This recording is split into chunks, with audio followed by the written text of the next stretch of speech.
You're now tuned in to the F.U.L. Weekly News Podcast Show, where you can catch up on news that's happening locally and abroad. Now welcome, your host, F.U.L. Podcast's own, Mr.INFO Joe. Mr.INFO Joe. Yeah, this is Info Joe back with the weekly news.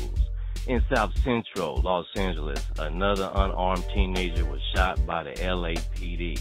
The teenager had a toy gun playing in the alley with his friends when the police officer fired his shot, missed the kid with the toy gun, and shot another teen, Jamar, in the arm, but he's expected to make a full recovery. Hope you get well, Jamar. Also, the Jackie Robinson West Little League baseball team from the south side of Chicago, an African-American team, won the Little League Baseball World Series. Well, unfortunately, they were stripped of their national title because a few of the kids lived outside of the boundaries, which I think is some racist bullshit. But I just want to say to the Chicago Jackie Robinson West baseball team, you're still the champs in J. Joe's eyes, for sure. Info Joe, that is. And also, I just want to say congrats to one of the Powerball winners in North Carolina. It couldn't have happened to a more deserving person. 26-year-old Marie Holmes, a mother of four who just recently had to quit her two jobs at Walmart and McDonald's to care for her sick kid with cerebral palsy. And for the entertainment news, Bobby Castrina, daughter of Bobby and Whitney Houston, remains on life support. Now, the police are opening a criminal investigation suspecting foul play because she had bruises on her chest.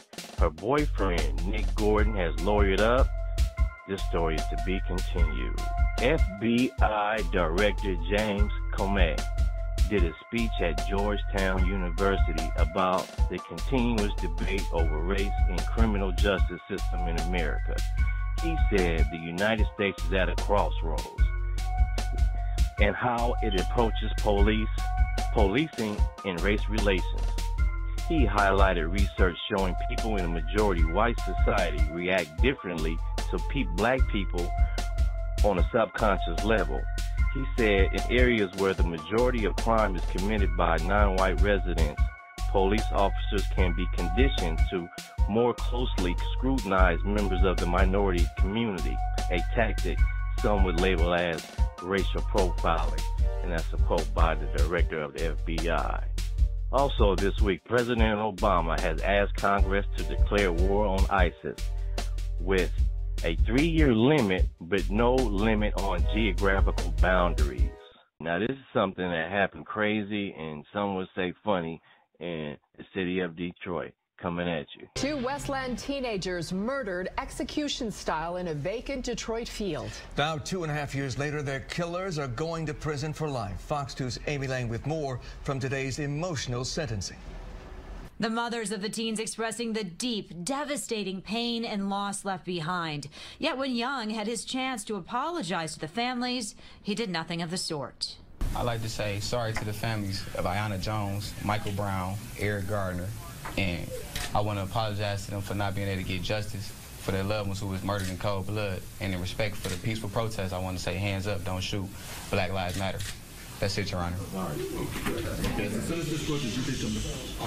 People in the courtroom react in disbelief, but still the message from the families of Jacob Kudla and Jordan Bobish, one of forgiveness. Man, this is when we say, this nigga here. This nigga here. Well, this concludes the F.U.L. weekly news session, and I just want to say peace. This is Info Joe.